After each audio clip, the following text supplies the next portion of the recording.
Hi, everybody. Dan Illman, Mike Beer for Breeders' Cup Focus. In this edition, we're going to take a look at the top contenders for this year's Breeders' Cup Turf as ranked by Daily Racing Form. Let's see who's number one on the list. It's last year's Breeders' Cup Turf winner. It's Tarnawa. Tarnawa earned a 109 Beyer speed figure, winning last year at Keeneland, Mike. She's raced 3 times this year, and while she's lost her last 2 starts, she's run very well in both, including a runner-up in the Arc over an extremely boggy surface.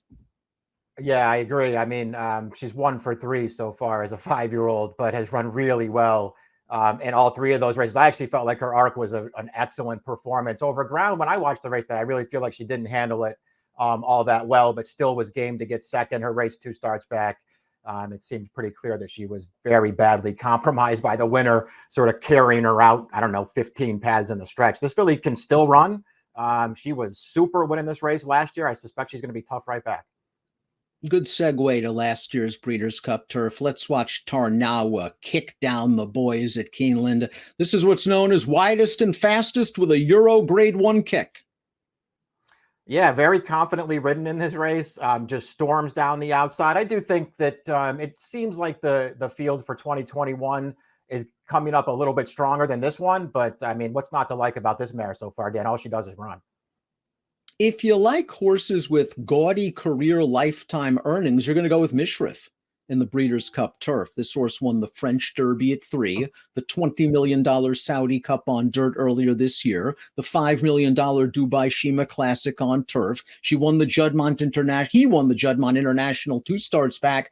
Last time out in the Champion Stakes just a couple of weeks ago, Mike, I don't know. He kind of just caught a soft turf course that I don't think he likes. He's going to get firm at Del Mar. Yeah, I think that is the excuse. If you're looking to make an excuse for his race last time in the Champion, you're just going to say that he didn't really like that ground and didn't fire his best shot, because you know he's better than that. He's just got nothing but good races on his card. Obviously, they could go turf or dirt with this horse in the Breeders' Cup. They're going to go turf, it seems like, and he looks like a major player in the race.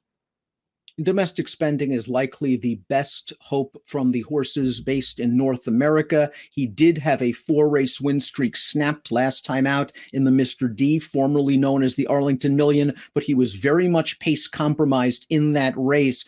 He'll likely get a better setup in the Breeders' Cup. Just how does he match up with the top Euros? I guess that's what we're going to find out. Not only, how does he match up? Clearly, he's the best, stateside horse on the turf.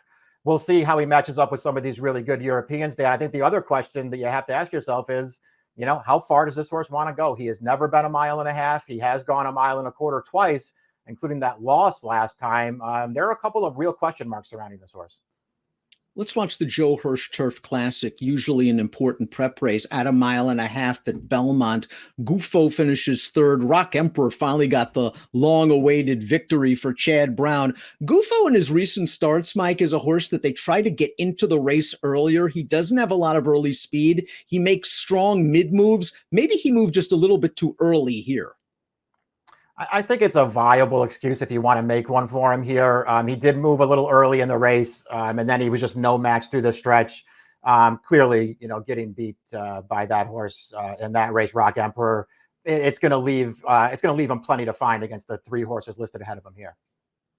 If you like Beyer speed figures, Walton Street earned a 110 when winning the Canadian International at 1.5 miles at Woodbine. It was not a strong field, but he won the race very easily. He has tactical speed.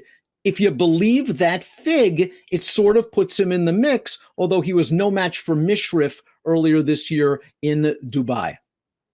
Right. I mean, he does. You have that running line that you can look to and sort of figure out what he has to find in this race. But man, they shipped him over last time, and he ran a very big race to win that Canadian International. I'm with you. I don't think that was the greatest field in the world, so this is going to be a significant step up in class for him, but this horse ran very well last time.